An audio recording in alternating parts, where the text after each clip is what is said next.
Buenos días, estimados estudiantes. Perdonen los 2 minutos de atraso, pero mi computadora necesita unas actualizaciones y bueno, por eso está un poquito lenta. La verdad es que cuesta un poquito trabajarla en estos días, pero ya vamos a ir arreglando esto.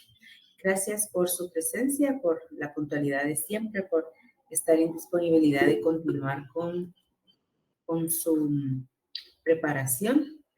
Y pues buenos días, mucho gusto para todos. Qué agradable tenerlos por acá. Me agrada que estemos reunidos 35 personas, así es que vamos a sacar el mejor provecho de esta clase bastante interesante para el día de hoy. Seguimos con la parte de los trastornos emocionales y lo que tiene que ver con la emocionalidad. La última semana que trabajamos, vimos la parte 1 y ahora vamos a ver la parte 2. Entonces, me dan un poquito de tiempecito en lo que yo pongo aquí la presentación y pongo a grabar esto.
Acabo de pegar en el chat la información para poder unirse, la información correcta, para que puedan socializarla con sus compañeros, porque si no es por este medio que entran de manera directa, yo no puedo admitir a nadie.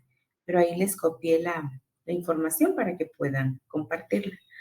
Muy bien, ahora sí, vamos a iniciar con la grabación.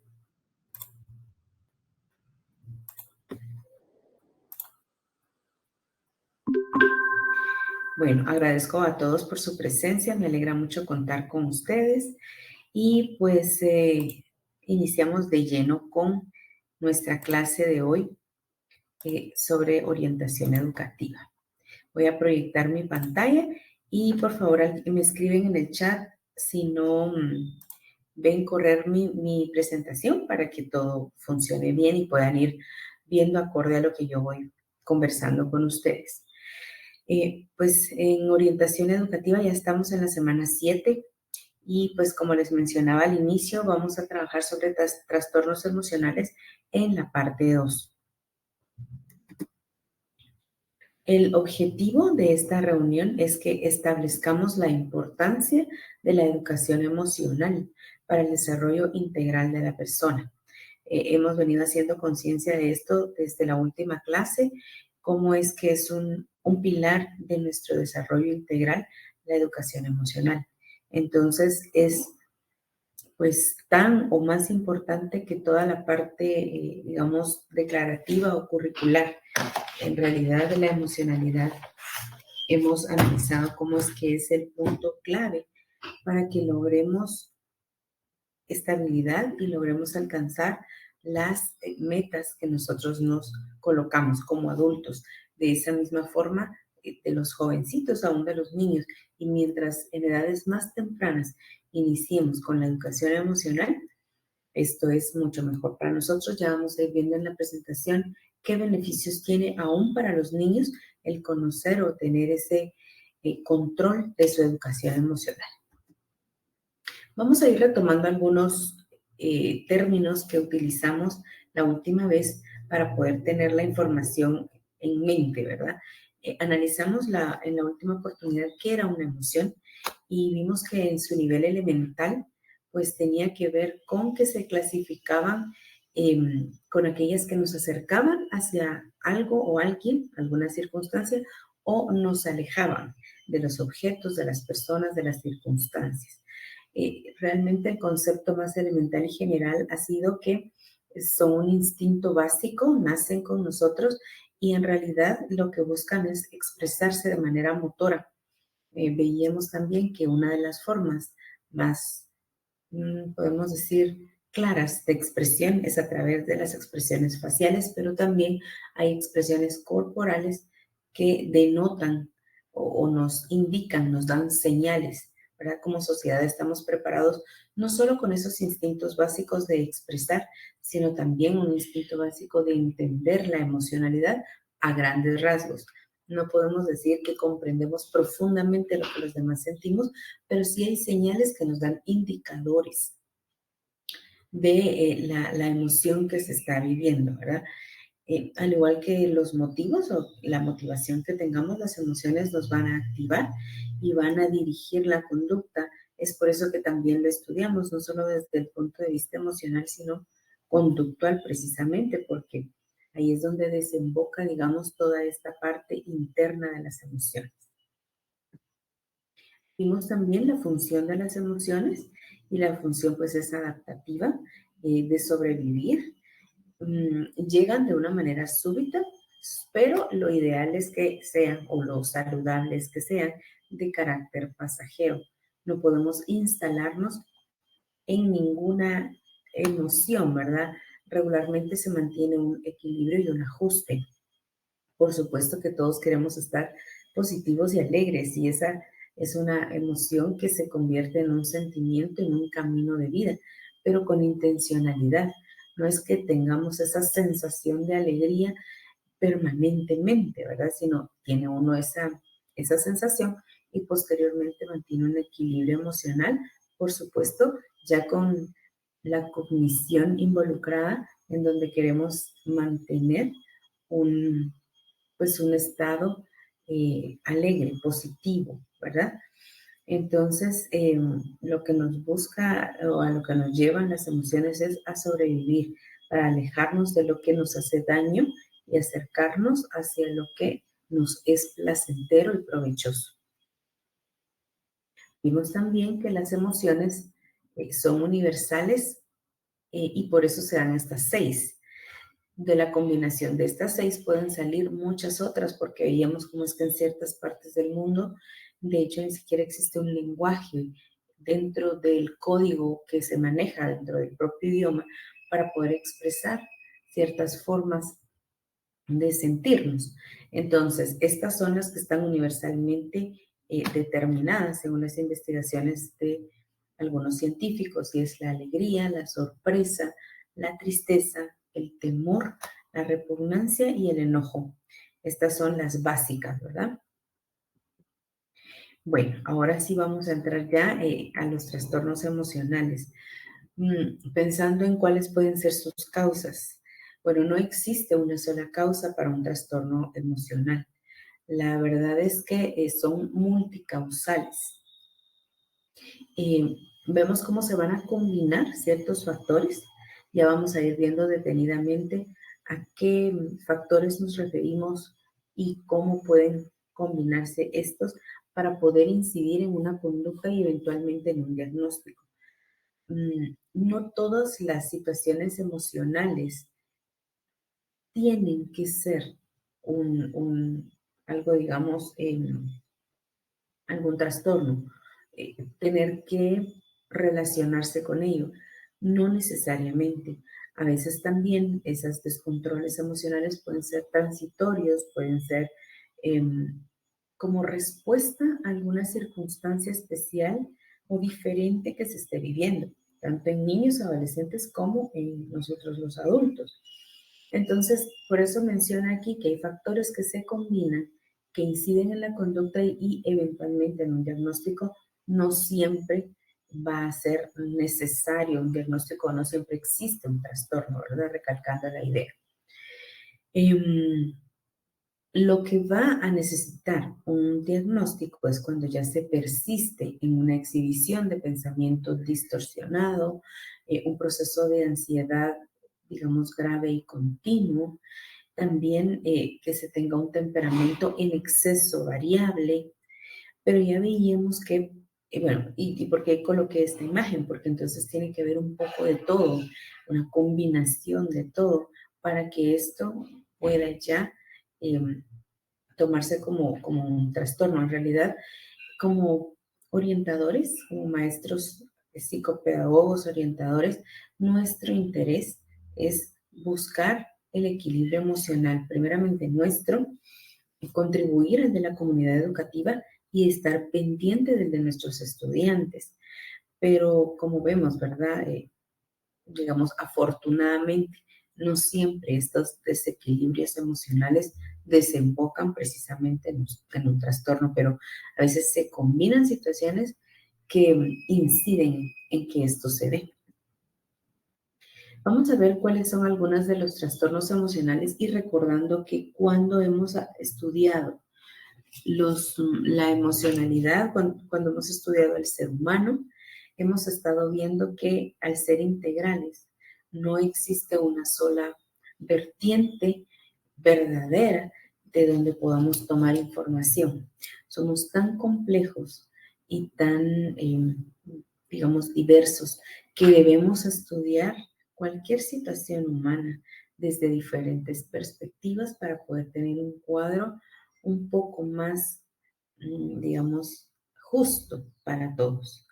En realidad, si vamos a estudiar una situación emocional, siempre tenemos que verlo desde la herencia, desde la bioquímica, desde una causa psicológica o mental, desde episodios de estrés y traumáticos que hayamos tenido la oportunidad de vivir. Claro, pues no es algo agradable, pero nos toca vivirlo.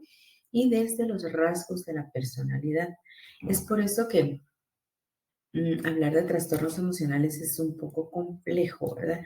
Y ya vamos a ir viendo cómo las personas preparadas para ello con instrumentos especiales pueden determinar un trastorno. Nosotros podemos hablar de un desequilibrio, podemos hablar de un cambio emocional, podemos hablar de una emoción o de un sentimiento persistente. De eso podemos hablar en el ámbito educativo. Pero ya a veces hablamos a la ligera con respecto a trastornos emocionales, ¿verdad? Y es que está deprimido o bueno, es bipolar, dice uno, ¿verdad? Porque de repente está contento y de repente está enojado. Digamos que es algo que socialmente se ha adoptado, son términos clínicos. Yo no puedo decirle a una persona que le gusta lo dulce, por ejemplo, pues seguramente tú sos un diabético, estás diabético. ¿Existe una posibilidad? Claro que sí, pero no lo puedo determinar. También es un término clínico que está denotando una situación con respecto a la salud y el equilibrio del azúcar. En este caso es similar, ¿verdad? Pero al ser emocional lo hemos tratado un poquito más a la ligera, podemos decir. En realidad los trastornos emocionales, eh, pues es una situación como de salud mental. Es un caso que la salud mental debe atender. ¿Por qué nosotros lo estamos abordando? Porque muchos niños y adolescentes están transitando por situaciones emocionales y desequilibrios que algunos van a resultar en trastornos emocionales, otros no.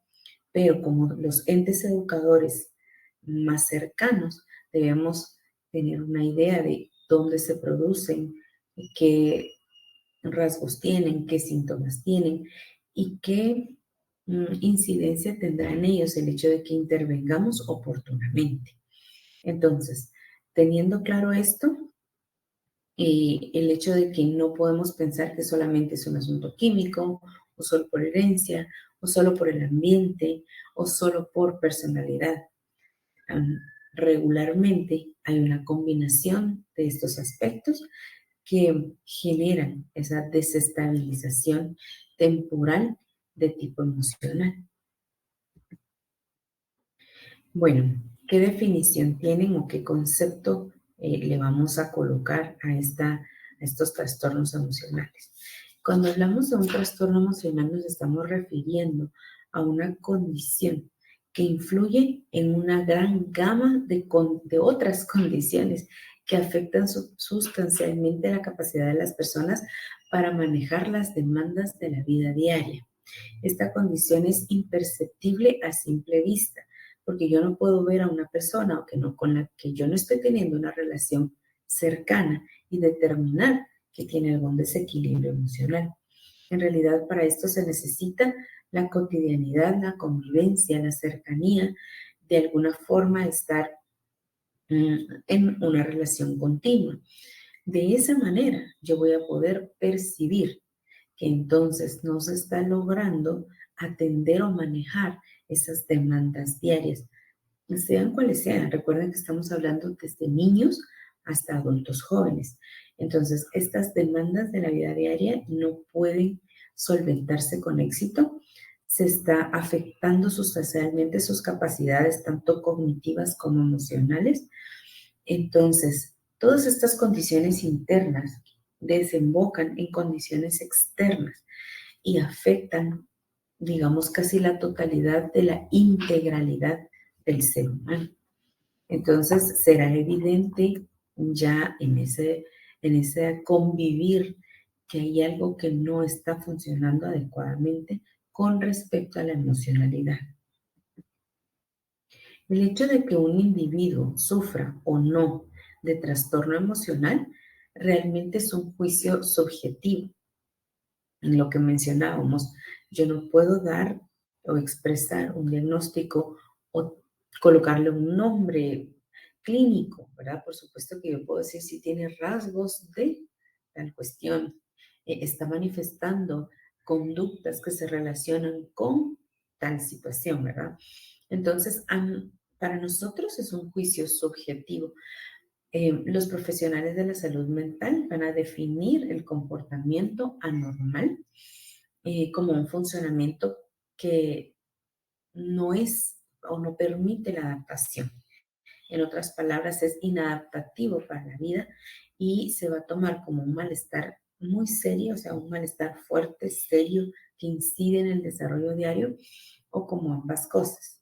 Es decir, inadaptación y malestar profundo son signos de que existe un trastorno emocional, podemos decir transitorio, que no va a necesitar quizá una intervención clínica. Eso dependerá de la observación, del tiempo que esto lleve, de la intervención que hagamos y de ver si hay un resultado positivo o no.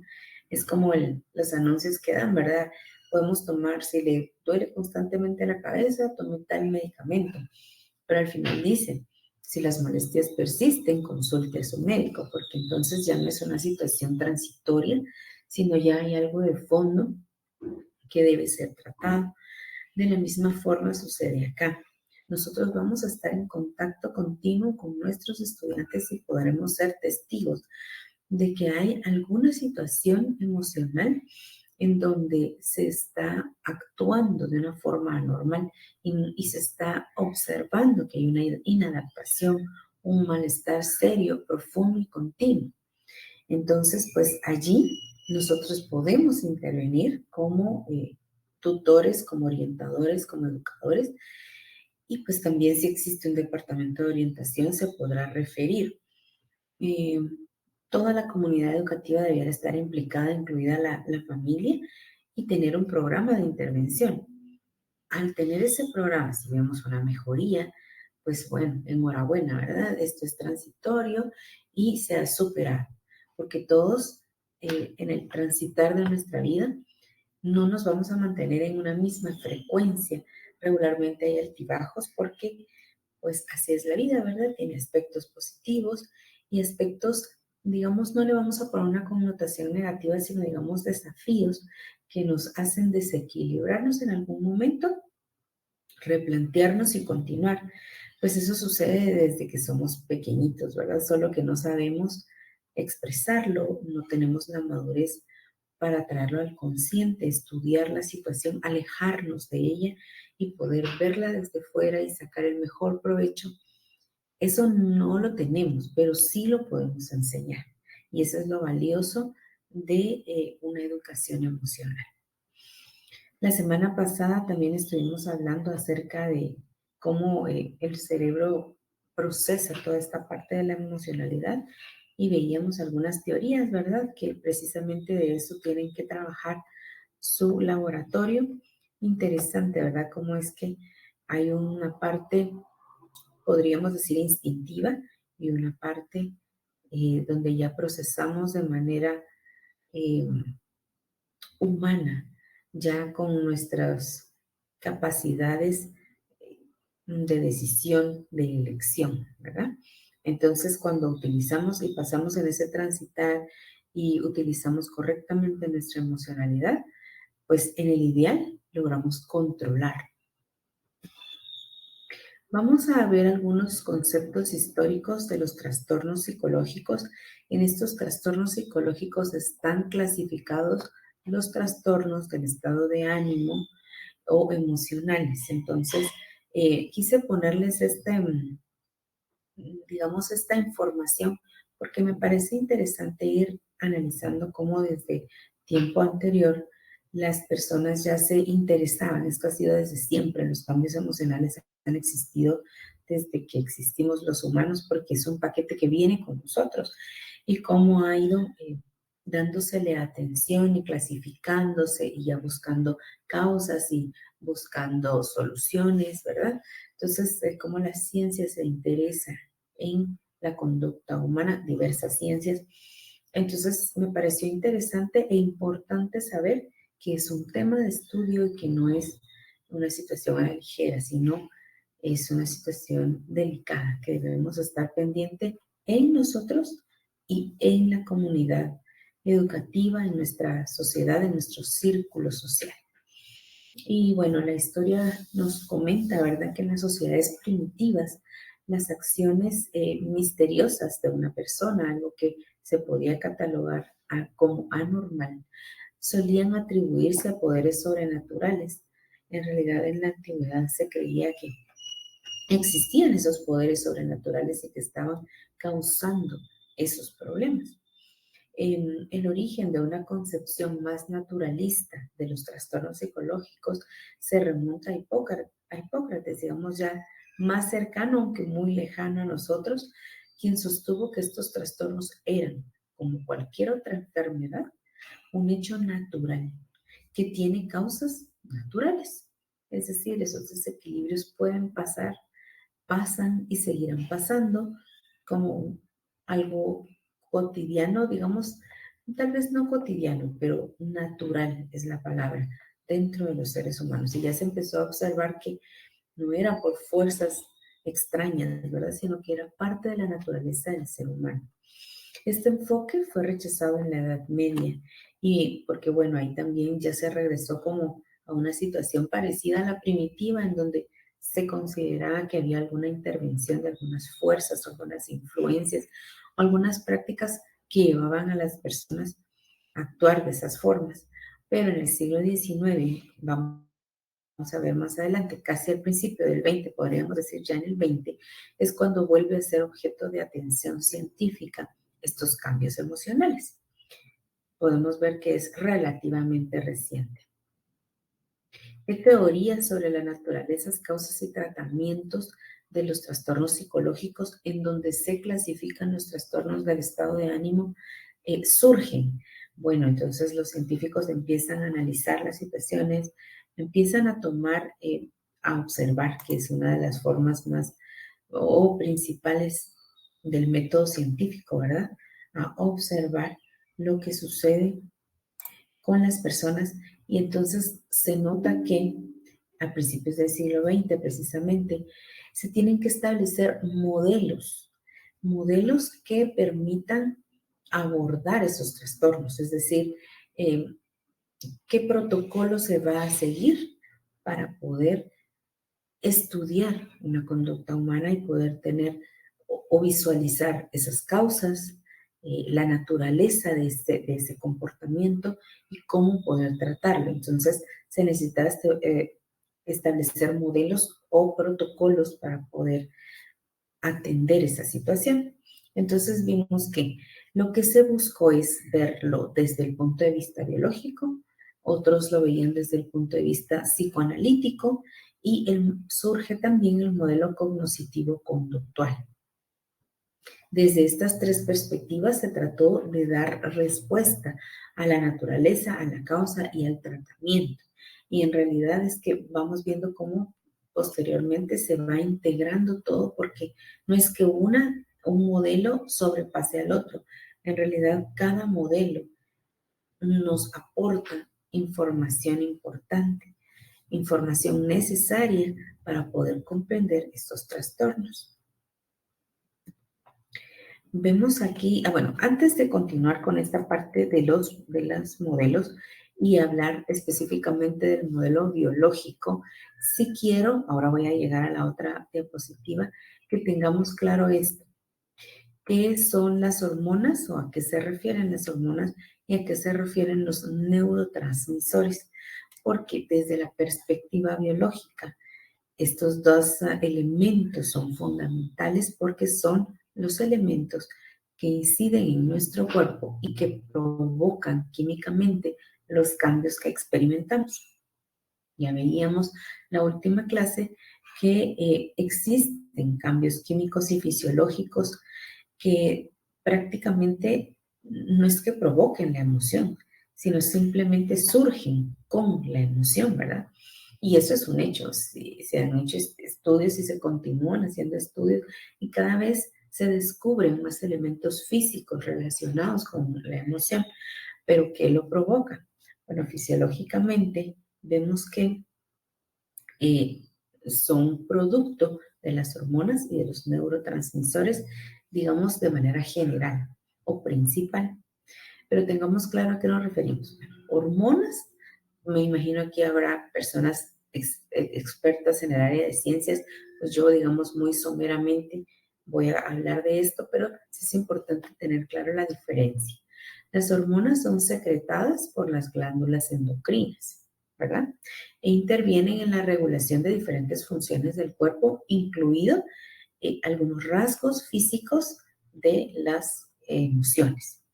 Entonces, la diferencia es que, bueno, aquí son secretadas por glándulas endocrinas. En el caso de los neurotransmisores, bueno, también son sustancias químicas que están en nosotros, pero estas son específicamente, eh, digamos, secretadas para permitir la comunicación entre neuronas. Están en las neuronas y permiten esa comunicación neuronal. Son propias o parte de ese sistema neuronal.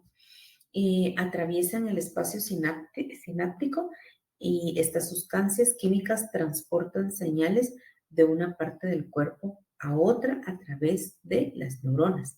Lo que sucede es que hay neuronas que sus axones o que toda la ramificación neuronal pues llega hasta algunas partes de nuestro cuerpo, ¿verdad? Hay neuronas muy largas en cuanto a su ramificación.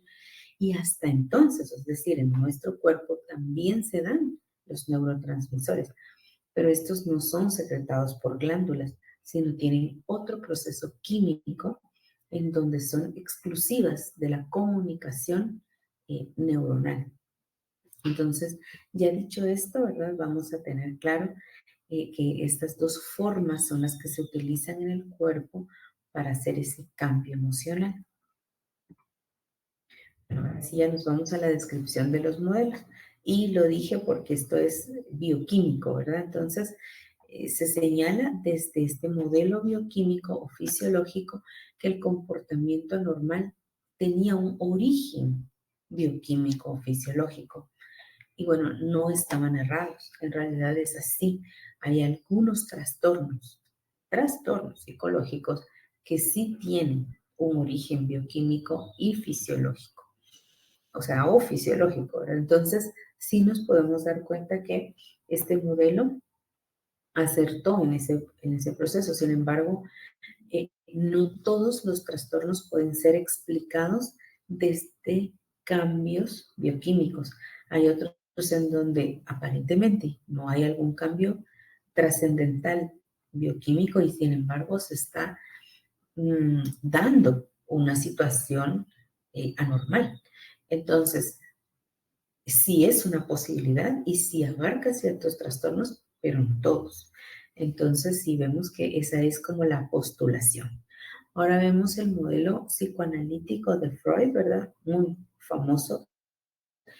Y bueno, hay personas que aún siguen especializándose en este modelo, enriqueciendo este modelo, que fue realmente una revolución en ese tiempo y aportó mucho. Y la verdad es que el modelo psicoanalítico sugiere que el comportamiento anormal en una persona es una expresión simbólica de los conflictos mentales inconscientes, que en general se van a remontar a la infancia o a la niñez temprana, aunque sus aportes son muy ricos y muy extendidos y muy utilizados también. em, Carecen de evidencia científica que apoya esta teoría en cuanto al origen de los trastornos psicológicos y al tratamiento que podamos dar. Entonces, digamos que teóricamente aporta mucho porque, pues sí, ¿verdad? Se ha denotado cómo es que en esa parte inconsciente quedan muchas cosas que en su momento no pudimos verbalizar y solamente queda como un sello en nuestra emoción y sentimiento. Y fue tan fuerte que ya nos marcó como un camino de reacción. Fue lo primero que conocimos y no pudimos ponerle un nombre y por lo tanto esto se va al inconsciente. Digamos que tiene una base teórica fuerte, teóricamente se entiende y se le da credibilidad porque incluso nosotros mismos podemos experimentarlo al no entender claramente a veces de dónde vienen ciertos comportamientos. Pero en cuanto a la descripción de los trastornos emocionales funciona, pero en cuanto a el origen, o sea, ¿cómo podemos determinar qué fue? Es complicado. Sabemos que sí hubo algo, pero no podemos llegar a ese origen, o no todos los psicólogos pueden llegar, o no está tan científicamente cimentadas las formas que se han postulado para llegar al subconsciente. En realidad es un tema que aún está en estudio. Y en cuanto al tratamiento, pues bueno, al ser en el inconsciente, funciona realmente la forma en la que ellos mencionan que al hacer un cambio o al que una persona le diga algo distinto, funcionará. Bueno, son asuntos que aún están en investigación, no se descartan, pero tampoco pueden tomarse como una evidencia clara y específica, generalizada para todos. Entonces nos da información teórica importante, cómo debemos remontarnos a la niñez, estudiar lo que sucedió, pero no funciona para todos en evidencia científica en cuanto al tratamiento. Sin embargo, sí aportó, ¿verdad?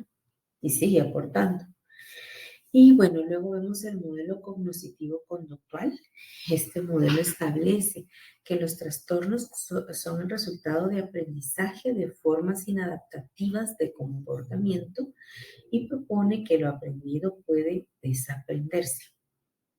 Bueno, aquí sí tenemos más evidencia científica porque sí podemos encontrar un origen, encontrar una dinámica que quizá no fue la ideal o la más normal dentro del seno familiar o donde se haya sido educado, ¿verdad?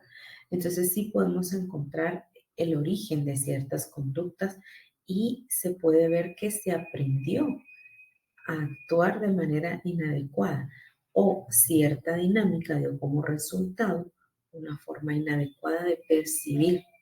Vemos que las emociones, hablábamos en la última clase, que son subjetivas porque el ambiente no necesariamente me está indicando lo que yo estoy sintiendo. En una misma situación alguien siente angustia, alguien siente enojo, alguien va a sentir emoción como, no sé, como ese tipo de estrés que nos motiva a hacer algo. En realidad eso ya depende de la interpretación de cada persona. En este modelo lo que dice es precisamente que esa interpretación que aprendimos es inadaptativa, no fue la correcta, no fue la ideal para poder desenvolvernos. Pero al caer en cuenta, y esto se hace a través de estudiar cuál es nuestra percepción de lo que estamos viviendo. Si estoy teniendo una fobia a algo o estoy teniendo una, em, digamos, conducta recurrente en cuanto a distimia o depresión, que, y no hay algo clínico, algo bioquímico que esté interviniendo, entonces, ¿qué situaciones yo aprendí? Quizá el patrón familiar era de mantener una conducta que se orientaba a la tristeza, a la derrota. Había poca estima en mi familia cercana. Y por supuesto que todo esto sucede, miren ustedes, en nombre del amor, porque ninguna familia lo va a hacer con intención. Ninguna familia dice, ah, bueno, yo quisiera que mi hijo fuera también como yo, ¿verdad? Con rasgos depresivos. O sea, eso es un proceso inconsciente, que la familia lo hace sin, sin buscar el daño ajeno.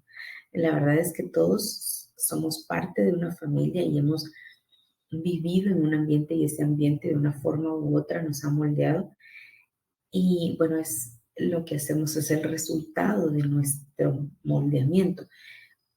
Sobre todo si no estamos conscientes de esto, lo dejamos como ir solo, ¿verdad?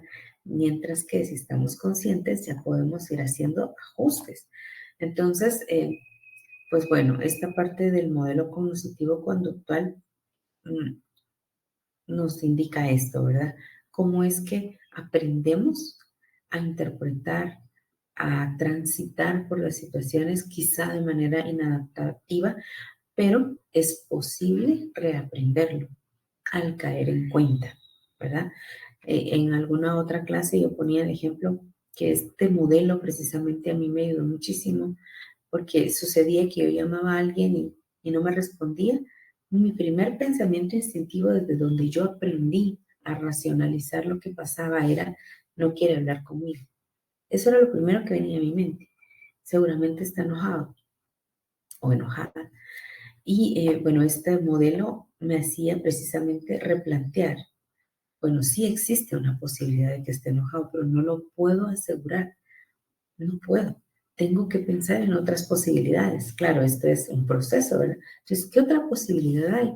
Se quedó sin batería, dejó en el vehículo el teléfono, está en una reunión, no tenía volumen, es decir, pueden pasar tantas cosas. Pero si yo tengo solamente una reacción y solamente me quedo con eso y no trato de racionalizarlo, la verdad es que quien se hace daño somos nosotros, porque entonces viene el pensamiento, pero ¿qué le hice? Pero si yo no lo lastimé, pero si yo actué bien, y eso sucede desde niños, solo que no lo describimos. Entonces, qué importante es comprender estos modelos para ir cambiando o reaprendiendo, ¿verdad?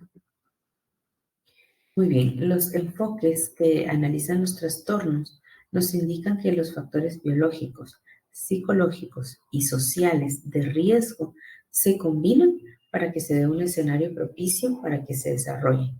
Entonces vemos cómo es que por eso no todas las personas ante las mismas situaciones van a reaccionar igual, porque sí existen factores biológicos que incluyen la herencia, si existen factores psicológicos que incluyen la forma de procesar, sociales que incluyen la forma en la que se nos crió, que es único en cada persona.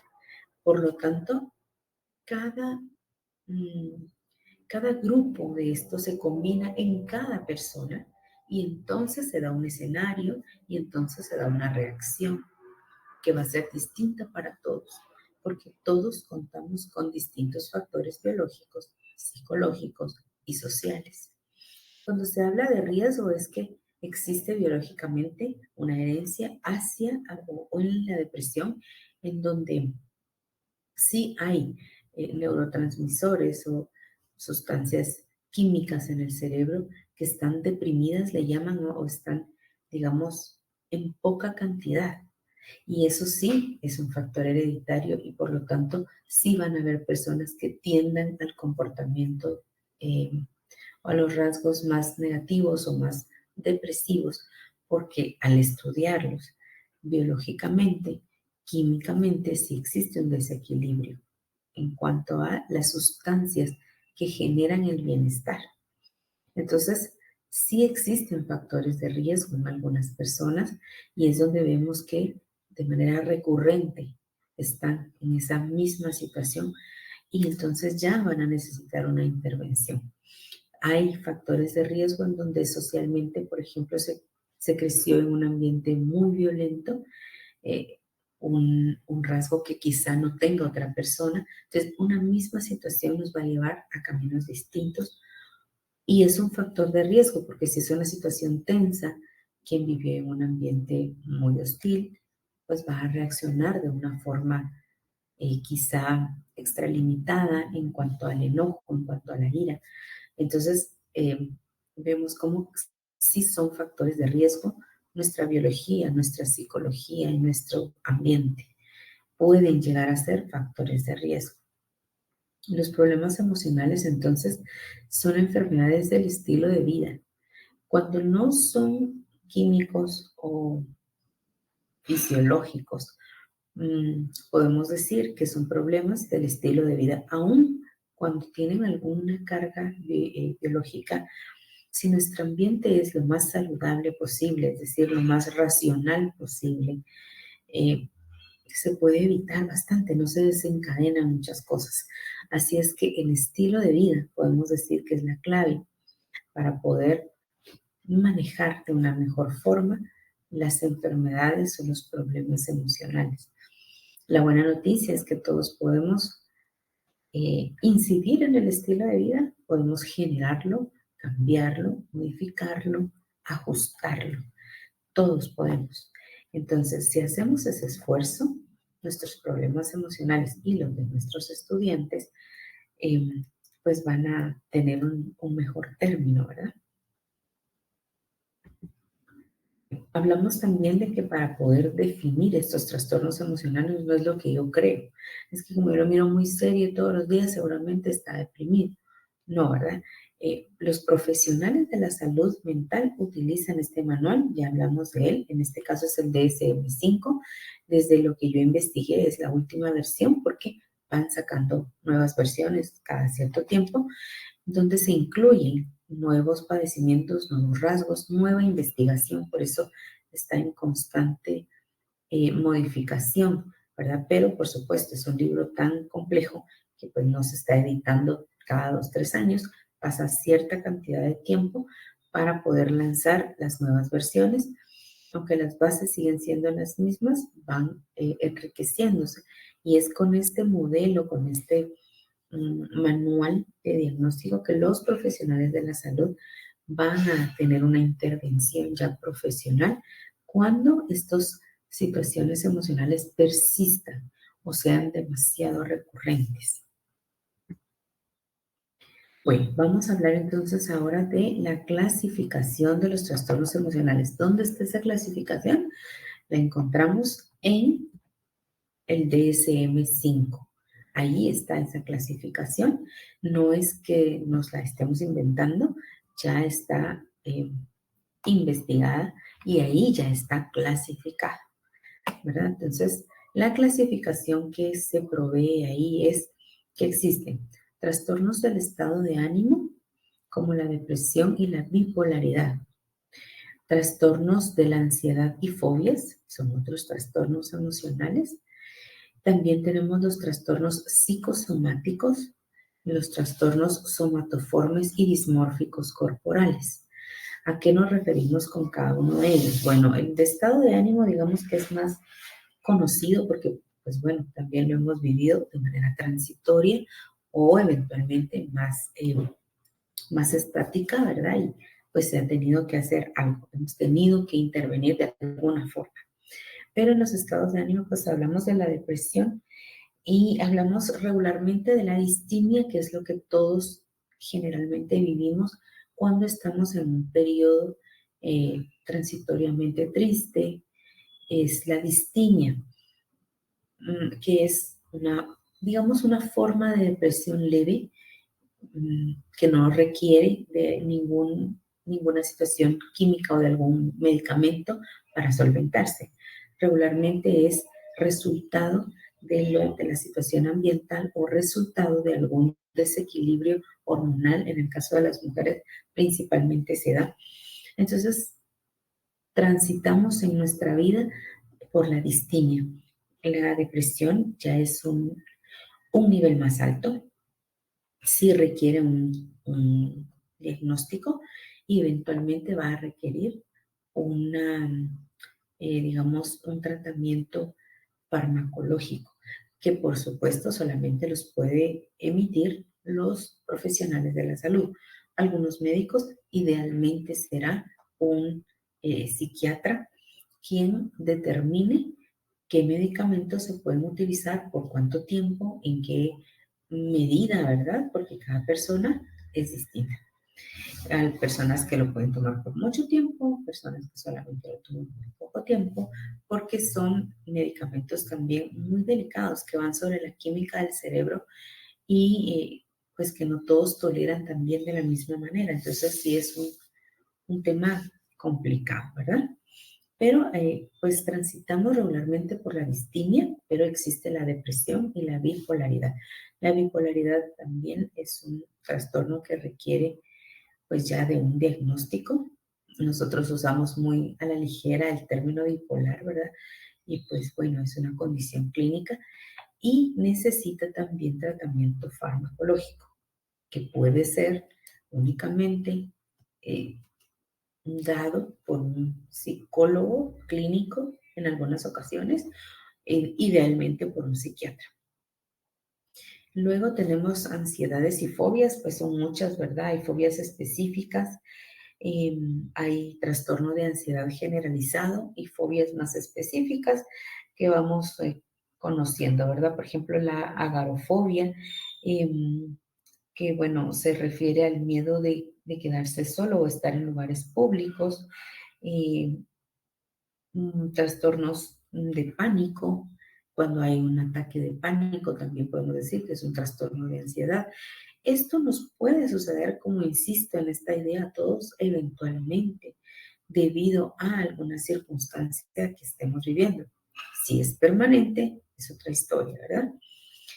Bueno, no que todos los días tenemos un ataque de pánico, pero que sí pase recurrentemente. Entonces requiere ya una intervención. Los psicosomáticos se refieren a enfermedades que sí existen, que pueden ser diagnosticables, pero que provienen sobre todo de factores psicológicos como el estrés y la ansiedad. Es decir, el estrés y la ansiedad sí pueden causar enfermedades. Y cuando se estudia, cuando se hace una impresión clínica médica correcta, se llega a la conclusión de que el detonante de nuestras enfermedades está siendo los altos niveles de estrés y de ansiedad. Entonces, muchos médicos reconocen hoy que casi, o bueno, la mayoría de enfermedades físicas pueden estar vinculadas al estrés en el sentido en que pueden afectar de manera negativa la química corporal, el funcionamiento orgánico y el sistema inmunológico. Es por eso que, bueno, a mí personalmente me ha inquietado el hecho de que cada vez que voy con el médico, lo primero que me dice es estrés y ansiedad. Y yo digo, bueno, entonces todo es estrés y ansiedad. Y es la primera como camino que ellos toman. Si logran bajar el estrés y la ansiedad y la enfermedad mejora, enhorabuena. Si ya se mejoró esta parte del estrés y la ansiedad y persiste la enfermedad, entonces sí pasan a otro nivel de estudio. Pero los médicos hoy día reconocen que la mayor fuente de enfermedad eh, es el estrés. Entonces, si es una enfermedad psicosomática, no es algo que uno se invente. Eso también, bueno, al menos para mí, en algún momento, fue algo que yo pensaba. Psicosomático es que lo está inventando. Causa viene de la ansiedad o de los altos niveles de estrés no controlados, ¿verdad? Y se ha notado desde la medicina que al controlar estos niveles, las enfermedades mejoran. Ahora tenemos los trastornos somatoformes que se caracterizan por, vamos a ver, se caracterizan por síntomas físicos. Es decir, yo sí tengo una sintomatología también, pero cuando hacen todos los estudios, no encuentran una causa física que provoque esa sintomatología que estoy viviendo. Por ejemplo, hay síntomas muy vagos como dolor de espalda, dolor de cuello muy fuerte o incluso bloqueo de espalda o bloqueo de cuello, mareos, dolor abdominal, dolor de cabeza. Eh, entonces, son síntomas muy vagos y que al hacer un estudio no se pueden ligar a ningún mal funcionamiento de algún órgano. Entonces, estos son los trastornos somatoformes. Y luego tenemos los dismórficos corporales que se requiere a que de manera imaginaria, pues desde mi perspectiva, yo me percibo de alguna forma regularmente negativa. Y vamos a utilizar el término como una persona fea, como una persona que físicamente, en mi forma física, no me parece bonito o atractivo a mí mismo, ¿verdad? Y yo puede que esté exagerando o maximizando esos aspectos de mi corporalidad que no me agradan. Entonces ahí hay una distorsión porque yo estoy amplificando aquellos aspectos o aquellos rasgos que quizá no me siento satisfecha con el aspecto físico, se maximizan y ya hay una distorsión de mi corporalidad. Entonces, esos son pues la clasificación de los trastornos emocionales. ¿Que existen otros tipos de trastornos psicológicos? Sí, estos son los emocionales específicamente. Muy bien. Como el nombre lo indica, recalcando la información de los trastornos emocionales o del estado de ánimo, ¿verdad? Van a caracterizarse porque hay alteraciones en el humor o por un estado emocional prolongado, como ya dijimos. La mayoría de las personas van a mostrar una amplia gama de emociones, porque eso es normal. Las circunstancias de la vida no son estáticas, son cambiantes. Entonces se requiere de nosotros que en un día cotidianamente normal transitemos por muchas emociones en ese día. Esto es normal y natural, necesario.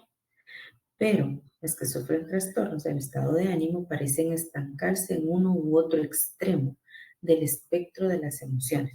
Un espectro podemos decir que es como una colección y por eso ponía esta imagen, porque bueno, está la emocionalidad y podemos irradiar o ser capaces de irradiar muchas emociones, pero si nos quedamos de manera estática, sobre todo en los extremos, es que, bueno, hay alguna situación de cuidado que debemos atender. No necesariamente un trastorno, pero sí algunos rasgos que debemos atender. Las emociones demuestran entonces tener una gran influencia en muchas áreas del funcionamiento psicológico. Inciden incluso en nuestra cognición, en nuestra forma, bueno, digamos que las emociones es un punto clave de donde emanan nuestros pensamientos, nuestras formas de conducta. eh, por lo tanto, debemos darle un cuidado tan especial y culturalmente nuestro país no, digamos, nuestra cultura no nos prepara para eso. Hay otras culturas en donde se da muchísima atención a la parte emocional. En la nuestra no es el caso, aunque últimamente ya se está dando un avance en este campo, pero ya se demostró, ¿verdad? Las emociones tienen una influencia. Yo me atrevería a decir que en todas las áreas, yo no diría en muchas, yo diría en todas las áreas de nuestro funcionamiento psicológico. Y este funcionamiento cognitivo, psicológico en general, es el motor de lo que nos hace percibir el mundo, relacionarnos con los demás, con nosotros mismos. Entonces, básicamente las emociones, los sentimientos que ya después nosotros mm, generamos a través de la emoción y la cognición, están inmersos, están impregnados en todo lo que hacemos, desde que abrimos los ojos hasta que los cerramos. Y muchos de los sueños que tenemos a veces es una parte inconsciente de lo que estamos pensando. Entonces, influye en todo aspecto, está en todo lo que hacemos, decimos, pensamos, actuamos. Hay implicada una emoción. Los trastornos emocionales entonces generan problemas de regulación emocional que eventualmente tienen como resultado trastornos clínicos, ¿verdad? Pero eso es en un punto extremo. Regularmente tenemos un problema de regulación emocional. Eso es algo más generalizado.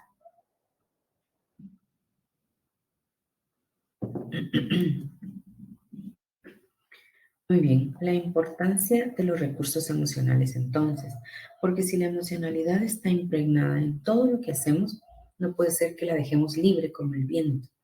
No es posible. Tenemos que accionar sobre ella, así como yo decido pensar en lo que deseo pensar o idealmente debería decidir, porque saben que los pensamientos están a mi servicio, no yo al servicio de los pensamientos. Los pensamientos los genero yo, los genera mi, mi mente, pero con mi aprobación, es decir, mi voluntad, mi cerebro humano, el neocórtex, donde está el asiento de la inteligencia emocional y de la inteligencia cognitiva, va a filtrar y va a conducir a los pensamientos. Y los pensamientos inciden en las emociones, así como las emociones inciden en los pensamientos. Pero este proceso es voluntario. Yo pienso en lo que quiero pensar y yo programo mi pensamiento con, es decir, los pensamientos vienen de lo que yo tengo, de mi banco de palabras, de mi banco de sentimientos. Y yo quiero cambiarlo. Miren, se dice sencillo, ¿verdad? Porque no es tan sencillo, sobre todo cuando no tenemos una preparación al respecto. Pero en realidad pienso en lo que yo quiero pensar y planteo los pensamientos como yo lo quiero hacer. Es una cuestión voluntaria. Hay una rama de la ciencia, la neurolingüística, que ha tenido unos grandes aportes en cuanto a cómo comunicarme utilizando las palabras correctas para generar el pensamiento correcto y generar el estado emocional correcto. Me debo hablar de esa manera a mí mismo y en ese entrenamiento que hago conmigo mismo, también lo voy a hacer con los demás. Estuve en un curso, pero ya no logré concluirlo. Estoy por iniciarlo nuevamente de neurolingüística. Si ustedes pueden investigar un poco más, es muy interesante y ayuda mucho a esta parte de los recursos emocionales. Entonces, poder disponer de todos los recursos que nos proporcionan las emociones es necesario y lo tenemos que hacer a través de habilidades emocionales. Como tenemos o desarrollamos habilidades para escribir, asimismo tenemos que desarrollar habilidades para regular nuestras emociones. Pero los recursos que nos da la emocionalidad es sentirnos vivos, porque en la medida en que nos, digamos, le damos atención a nuestra emocionalidad, empezamos a sentir la belleza de la vida, porque es imposible sentirle el gusto a la vida si no tuviéramos emociones. Hay trastornos en donde las emociones están mermadas y la vida es plana, ¿verdad? Es distinta. Si nosotros debemos aprovechar todos esos recursos y esos matices que nos da la emoción, pero con habilidades emocionales. En caso contrario, es decir, si no logramos tener esas habilidades emocionales, esto puede suponer un desgaste enorme en el funcionamiento del individuo, porque constantemente se nos van de las manos, constantemente permanecemos en un estado, puede ser de ira, de enojo, de frustración, y entonces esto se convierte en un desgaste y ya no estamos disfrutando de todos los matices, sino nos estacionamos en uno, ¿verdad? Por ejemplo, los estados de ánimos persistentes que son ajenos a las circunstancias y al contexto es algo a lo que le debemos de dar mucha atención. Es necesario tocar el tema de la emocionalidad porque es un elemento clave, como ya dijimos, en el desenvolvimiento de cada uno. ¿Qué efectos van a tener entonces estos trastornos? Ahora centremos esta última parte de la clase en nuestros estudiantes, porque digamos, toda esta parte podía centrarse en los estudiantes, pero principalmente en nosotros. Pensemos ahora claramente en nosotros, pero también en nuestros estudiantes. ¿Qué efectos pueden tener o cómo podemos ir evidenciando que hay algún desequilibrio emocional? En primer lugar, que se dé una excesiva sensibilidad. Claro que la sensibilidad, ya hablábamos, esos son los recursos emocionales, necesitamos ser sensibles, pero cuando esto se convierte en excesivo, tampoco es adecuado. Cuando se da un bajo rendimiento escolar y vemos que el alumno pues no tiene ningún problema de aprendizaje o cuando en algún momento no era así, es decir, mantenía un mejor rendimiento y de repente hay un bajón, podemos ver que puede estar relacionado con la emocionalidad. Ensoñación, alumnos que siempre están como imaginando muchas cosas, que hablan incluso con ellos mismos, que están muy distraídos en sus propios pensamientos. Eso pasa mucho con los chiquitos. Eso se refiere a la ensoñación. Y esfuerzo por complacer tampoco está bien, precisamente por eso los extremos no son buenos, porque ni yo voy a estar o el alumno no va a estar siempre tratando de complacer, pero tampoco va a buscar hacer lo que él precisamente le agrade o lo que quiera. Tiene que haber un equilibrio. Y que se ve mucho el rasgo del egoísmo, también denota que hay algún desequilibrio emocional. Eh, ¿Por qué nos enfocamos especialmente en estos trastornos emocionales? En el trastorno depresivo y en el trastorno de la ansiedad. Bueno, porque pueden ser los más generalizados eventualmente y pueden causar o ser la razón por la cual se da un bajo rendimiento académico. Se puede llegar incluso hasta abuso de sustancias ya en ciertas edades, deterioro de los patrones psicosociales, trastornos de la conducta y eventualmente puede ser la causa de lo que conduzca a alguna persona, especialmente a los jóvenes, al suicidio.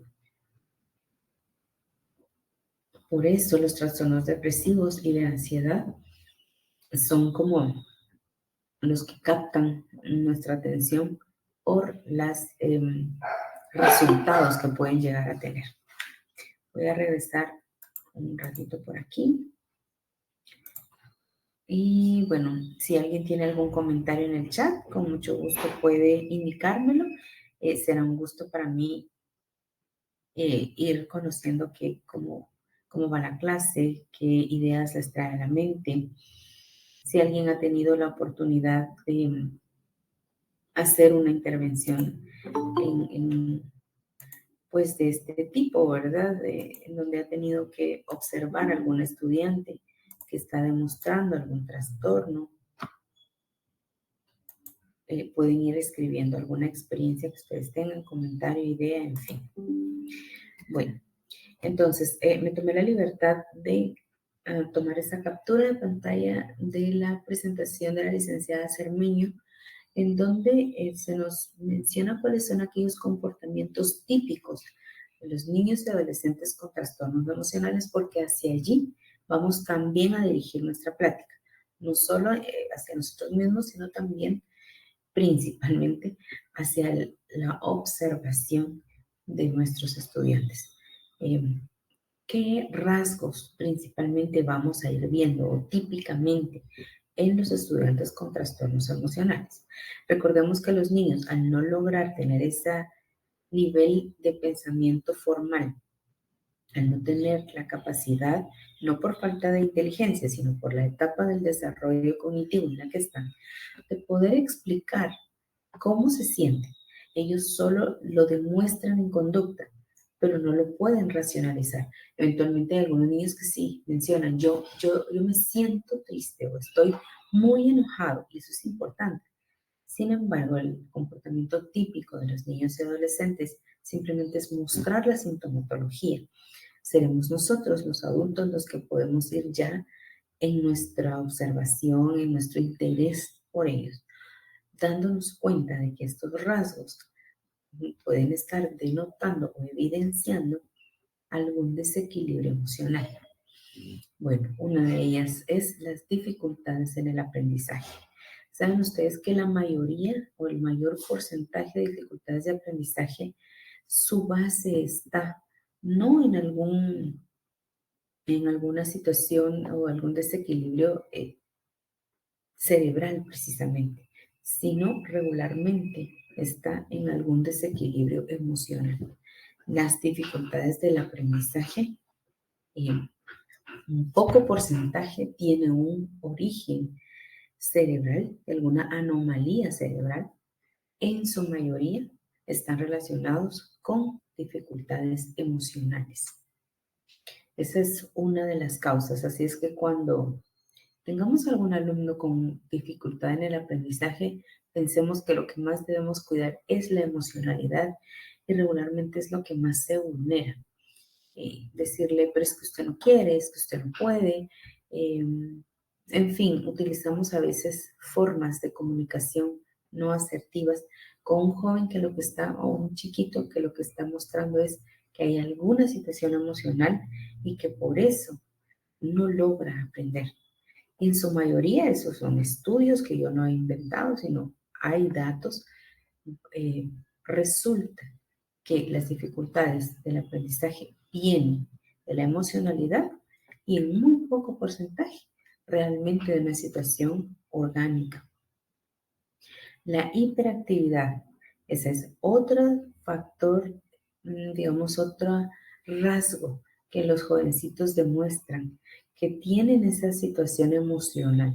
Aquí se puede dar, por ejemplo, hiperactividad con desatención, y también se puede dar la hipoactividad con desatención. Es decir, el trastorno de déficit de atención puede ir unido a hiperactividad o a hipoactividad. Eso es en cuanto a la atención. Ahora, en cuanto a la actividad, existen dos formas, ¿verdad? La hiperactividad o la hipoactividad. Niños excesivamente pasivos, solitarios, ensimismados, de aquellos niños que le dicen, sí, pero es que él se sienta en el tercer escritorio y uno dice, Dios mío, nunca lo he visto. Bueno, pues eso es hipoactividad. Y ambos pueden ser o están denotando algún desequilibrio emocional. Este es otro término que también utilizamos muy a la ligera, y la hiperactividad también es una condición clínica que cuando tiene una base orgánica es una situación que necesita una intervención de especialista y también farmacología o alguna intervención específica, detallada, sistematizada. Lo generalizamos mucho y pues bueno, como les digo, no todos los niños son hiperactivos, son activos, son muy activos. Esa es la naturaleza de un niño, pero la hiperactividad ya estamos hablando de alguna anomalía que puede venir de asuntos emocionales o que puede venir de asuntos orgánicos, pero ya es una anomalía, ¿verdad? El retraimiento también, las agresiones, chicos muy violentos o que están acosando o agrediendo a sus compañeros o incluso que lo hacen con ellos mismos. O bueno, si no es físico, puede ser verbal. Y también es un rasgo de desequilibrio emocional y tendríamos que ahondar, ¿verdad? ¿Qué es lo que lo está causando? Inmadurez, jovencitos que, por ejemplo, ya están más grandes, pero lloran por alguna situación. Si uno le dice, mira, repite esto, te va a quedar más lindo si lo haces de tal forma, algún comentario que uno tenga, que ellos mismos preguntan, porque a veces ellos dicen, pero así voy bien, y uno le puede indicar, lo estás haciendo muy bien, tu esfuerzo es bueno, podrías agregar tal cuestión, podrías mejorar en esto, y aún así hay jovencitos que lloran. Yo tenía una estudiante que estaba ya, digamos, en tercero primaria, y cuando pasaba eso, él me llegaba a preguntar y yo le decía, ah, mira, puedes hacerle esto, te falta completar esto. Y bueno, él se iba, y bueno, maestra, y se iba a sentar, y cuando lo veía las lágrimas, porque lloraba por eso. Bueno, había algo de inmadurez en él y alguna situación eh, emocional que a veces con la maduración se supera, pero que es bueno tenerlo en mente para no, para tratarlos de forma distinta. Bueno, entonces si ya vimos los rasgos, ya vimos los orígenes, ya vimos por qué la emocionalidad es importante, porque aún en los niños es la base de su desenvolvimiento. En el caso de ellos es un poco más complejo porque no lo van a expresar, pero nosotros debemos conducirlos y enseñarles a entender sus emociones y a nombrarlas. Eh, Esto pasa a través de un programa emocional. No dejarlo de manera fortuita. Cuando alguien llore, vamos a hablar de las emociones. Cuando alguien pegue, pues voy a contarles que es importante controlarnos. No es así. En realidad, en todos los establecimientos, haya un psicopedagogo o no, exista un departamento de orientación o no exista, que yo sé que es la mayoría, se debe llevar a cabo un programa de educación emocional dentro de la comunidad educativa con los padres de familia y con los estudiantes. Puede ser un proyecto que ustedes emprendan y hacer una investigación más profunda o si ya su preparación se va a ir, digamos, en, digamos, en sus posteriores eh, certificaciones que ustedes vayan buscando para ustedes, en la profesionalización que busquen para ustedes, pueden irse enfocando en cuestiones más psicológicas o más eh, de intervención, ¿verdad? Entonces pueden, y es un campo que se necesita. Claramente, pues no es tan bien pagado en nuestra sociedad, pero es algo que llama desde una vocación y si alguien siente esa vocación, debe atenderla porque es un campo que mejora la vida de las personas quienes lo vivimos, pero también de los que están a nuestro alrededor y eso vale mucho la pena. Entonces, ese programa de educación emocional pueden empezarlo ustedes y de hecho eso sería lo ideal. Enseñar a reconocer y gestionar las emociones les permite incrementar a nuestros estudiantes entonces la percepción de control que van a tener sobre sus emociones, sobre aquello que les ocurre y no ser víctimas indefensas de lo que pasa, sino ser protagonistas de su situación. Eso les ayuda a empoderarse, a saber que tienen el control de sus pensamientos y de sus sentimientos y pueden conducir su emocionalidad y esa emocionalidad entonces los llevará a ser exitosos. Recuerden que el éxito es relativo, depende de cada persona, no se relaciona ni con dinero ni con carreras, sino con la satisfacción que sentamos en nuestra propia vida. Entonces, enseñarle a los estudiantes que pueden ser exitosos porque controlan su emocionalidad y la conducen a su conveniencia es algo valioso que probablemente si a muchos de nosotros se nos hubiera enseñado desde la niñez, quizás nuestras acciones hubiesen sido distintas, ¿verdad? Y bueno, nunca es tarde, se pueden ir mejorando. Así es que ese programa de educación emocional permitirá eso. Primero, reconocer, conocer, reconocer y gestionar emociones, porque así se trabaja la emocionalidad.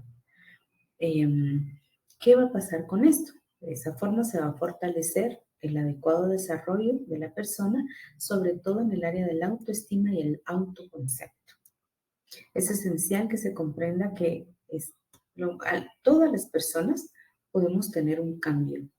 No somos permanentes, no somos un producto terminado. Siempre estamos en construcción, siempre. Es como una casa hermosa que siempre se puede poner más linda y de repente se hizo una pared, pero se ve que esa pared no quedó bien, ¿verdad? Personas que tienen las posibilidades económicas dicen, no, mejor quitamos esa pared y vamos a hacer ya no pared, sino un, ay, no sé, vamos a hacer un pilar nada más en medio. En fin, somos como una obra en remodelación continua, así deberíamos hacer. Y tenemos los recursos, en este caso del ejemplo, pues bueno, se necesita de dinero, ¿verdad? Mientras que en el caso de construirnos a nosotros mismos, solo necesitamos voluntad y conocimiento, ¿verdad? Es lo que se necesita. ¿Por qué puse esta imagen del día a la noche? Porque todos podemos cambiar radicalmente. Claro, no es tan fácil, no es inmediato, pero sí podemos ir poniéndonos pequeñas metas que nos van a ir llevando hacia lo que queremos o pequeñas metas que podemos ir trabajando con nuestros estudiantes para llevarlos a donde queremos. Los síntomas emocionales más frecuentes en niños y en adolescentes que nos muestran, bueno, ya vimos cuáles son los rasgos típicos o los padecimientos típicos. Voy a regresar, yo sé que ustedes toman captura, pero ya lo voy a poner. Estos son los comportamientos típicos. Dificultades en el aprendizaje, hiperactividad o hipoactividad, retraimiento, agresiones y inmadurez. Estos son comportamientos. Ahora, los síntomas más frecuentes en los niños y adolescentes es que somatizan. Se dan cuenta ustedes que los niños que están pasando por estos comportamientos típicos regularmente tienen como dolor de estómago, se enferman del dolor de cabeza, faltan al colegio porque de repente se sintieron mal o a la escuela porque se sintieron mal, ¿verdad? Son niños ansiosos, regularmente están demostrando un nerviosismo muy fuerte y eso también se expresa en demasiada actividad. Eh, Tienden a estar como más tristes de lo que regularmente un niño es. Los niños generalmente son alegres, pero vemos rasgos depresivos en ellos. Trastornos del vínculo, regularmente pasa que están muy apegados o desapegados de algo o de alguien, no buscan tener una relación social o una excesiva relación social, también es un síntoma, o el aislamiento, niños que no pueden, no logran trabajar en grupo con los compañeros. Entonces, pues bueno, nos damos cuenta que esos son algunos de los síntomas que los niños están denotando y ahí tenemos que ser muy observadores. Claramente, pues el ciclo escolar está por finalizar y en algunos casos ya ha finalizado, pero estas preparaciones nos vienen a equipar para que nosotros desde el inicio del ciclo escolar que se avecina podamos estar mucho más atentos a los comportamientos, a los síntomas que tengan los niños, porque como aprendimos con algunos de los trastornos, hay situaciones muy vagas como dolores de cabeza, dolores de cuerpo, dolor de estómago, que no pueden ligarse a alguna condición de enfermedad, porque cuando hay una enfermedad es persistente, va a dar fiebre, pues es una condición, digamos, crónica, no crónica, aguda, ¿verdad? Una enfermedad crece, crece, crece y hay que dar un tratamiento.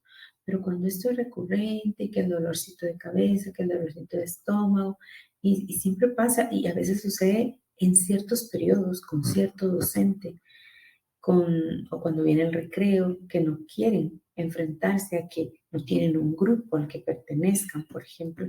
Entonces genera la ansiedad, viene la ansiedad y muestran estos síntomas.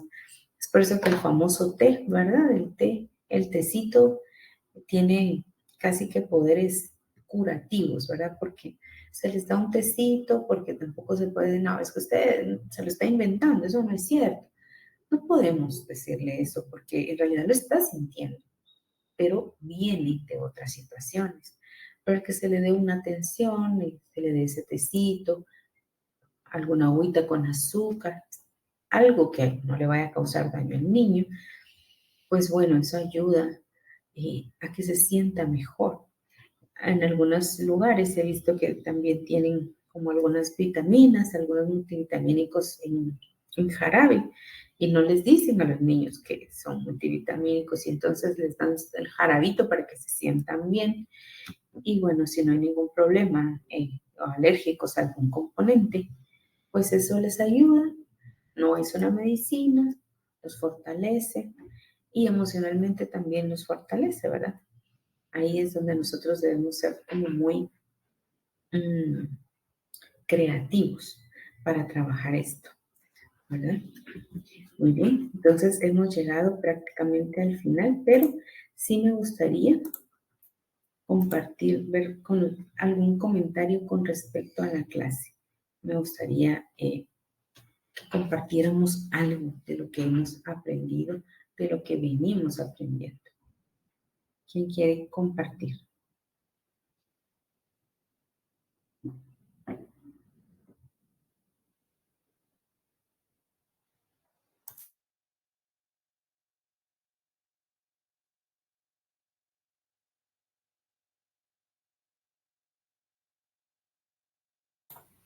Estamos unidos 74, bueno, ahora 73, pero me gustaría que pudiéramos hacer algún comentario sobre la clase. ¿Les ha parecido? A mí personalmente el asunto de las emociones parece un campo eh, trascendental en la vida. De las emociones emanan nuestros comportamientos y pues necesitamos mantener un equilibrio emocional para poder desenvolvernos correctamente en nuestros ambientes. Y de la misma manera se requieren los niños, pero eh, ellos están aprendiendo esas herramientas y somos nosotros quienes debemos conducirlos por ese camino correcto de la emocionalidad, del control emocional. En cuanto a los programas de educación emocional, podríamos ayudarnos con algún psicólogo si no tenemos un psicopedagogo en la institución educativa, pero algún psicólogo puede, de buena voluntad o que trabaje en el colegio o en la institución educativa, unirse con algún educador, porque entonces el psicólogo plantea, digamos, toda la parte curricular, qué emociones se pueden trabajar, cómo se pueden trabajar, qué actividades se pueden hacer, y el educador podrá ya buscar un espacio, buscar periodos, buscar recursos para que esto se lleve a cabo. Sí valdría la pena el hecho de que se instituyeran en todas las instituciones educativas programas de educación emocional. Esto es urgente. ¿Hay algún programa de educación emocional en su institución? ¿Pudieran compartirme?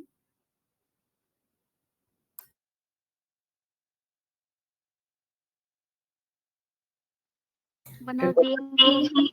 buenos días, Cecilia. Fíjese que yo tuve una experiencia de esos trastornos emocionales. Pero yo vi un niño de la etapa de preparatoria, o sea, de párvulo, pero este niño era prácticamente, le ponía apodos a todos los niños, que él era el mejor de todos. Cuando le pasaba la hoja de trabajo, él lo rompía y los crayones de los niños lo tiraba. Entonces, yo llegué a ver ese punto de que no era el papá, prácticamente era el padrastro, que él lo quería corregir, y un día llegó a la escuela que una mamá se quejó de que había tirado el crayón de su hijo. Entonces, cabal pasó la mamá a recoger al niño y le dieron la queja, pero el papá, al escuchar eso, el padrastro prácticamente, llegó y adentro del aula le pegó al niño, que por qué había hecho eso. Y todos nos asustamos, hasta los demás niños. Otros padres de familia que llegaban a traer a sus hijos vieron esa situación. Y nosotros llegamos a conclusión y bueno, fuimos con el supervisor para ver qué se podía hacer y nos indicó qué teníamos que hacer con ese niño. Por ejemplo, esta maestra le pasaba le, le ponía algo, por ejemplo, que el niño pasara las hojas de trabajo a sus compañeros, pero en eso a veces lo terminaba rompiendo. Y si era un caso que Un nunca caso había visto. complicado, sí, sí, sí. Son casos difíciles, no es tan sencillo hacer una intervención. Y gracias por la experiencia, me imagino, porque sobre todo en niños tan pequeñitos, porque su emocionalidad es, digamos, muy descontrolada por la situación que viven. Pero allí no es un cambio inmediato, en realidad requiere tiempo, porque como bien decían, ustedes ya estaban haciendo algo, se les daba como un asistente, se les estaba dando atención, pero el niño traía tanta situación de casa que no respondía tan rápidamente, sobre todo porque al llegar a casa continuaba la situación. Entonces, sí es es una situación que lleva tiempo, pero por eso de ahí la importancia de trabajarlo también con los padres. Cuando se va a hacer una intervención, se busca hablar con los padres, no solamente hablar, sino tener un programa con ellos, con los estudiantes, aunque en este caso son tan pequeñitos, es todavía un reto mayor. Mientras más chiquito es el niño, es más difícil hacer esa modificación conductual, porque prácticamente aquí es externo. El niño ahí todavía no va a entender el alcance de su emocionalidad, pero poco a poco lo va a ir haciendo. Y ya uno tiene Ajá, que ir pero ese lo haciéndolo. que pasa es que hablamos con los padres, pero el que era violento era el papá. Entonces, varias ocasiones platicamos con ellos pero el señor respondía a golpes y el niño a veces le ponía apodo a todos sus compañeros, que usted tiene cabeza de banano, que yo soy el mejor, que ustedes son tontos. O sea, tenía esa conducta de decirle que era el mejor de todos, pero Claro, qué difícil hasta situación. cierto punto, ahorita yo me he enterado de que ahorita está en la primaria, pero igual ya lo han cambiado con otra maestra. O sea, así, ha estado con una y con otra, pero la mamá dice que los maestros tienen el error y ella no reconoce que es su hijo. Claro, sí, son situaciones bien complejas, sobre todo así cuando los padres no colaboran y creen que todo el mundo está contra ellos, ¿verdad? Y eso es imposible. Ajá. Tristemente, los padres no fueron educados desde darse cuenta de su emocionalidad, ¿verdad? Y ellos creen que son los demás el error y no ellos. Es una situación bien complicada, que poco a poco se tendría que ir trabajando más con ellos que con los niños, pero no de citarlos y exponerles, que claro, no es que esté de más, ¿verdad? Es importante y es lo que está a la mano de uno, pero sería bonito introducirlos en algún programa de charlas, de escuela para padres, pero ponérselo así como tiene que venir, ¿verdad? Y que poco a poco vayan ellos captando ciertas situaciones para ir haciendo el cambio. Pero sí, es un tema complejo y podríamos incluso verlo desde la parte legal, cómo es que la violencia, no legal, sino hay instituciones también que podemos llevar a la escuela, donde hablan acerca de la violencia y a veces los padres creen que violencia es porque yo le voy a pegar a mi hijo hasta que lo deje inconsciente, no necesariamente, ¿verdad? Violencia de muchas cosas y a veces los padres no están en el entendido que ellos están siendo violentos. Muchos padres cuando se dan cuenta de esto van cambiando, otros lamentablemente no, pero tendríamos que tener como una lista, ¿verdad?, de posibilidades, qué podemos hacer e ir haciéndolas todas, todo lo que esté en nuestras manos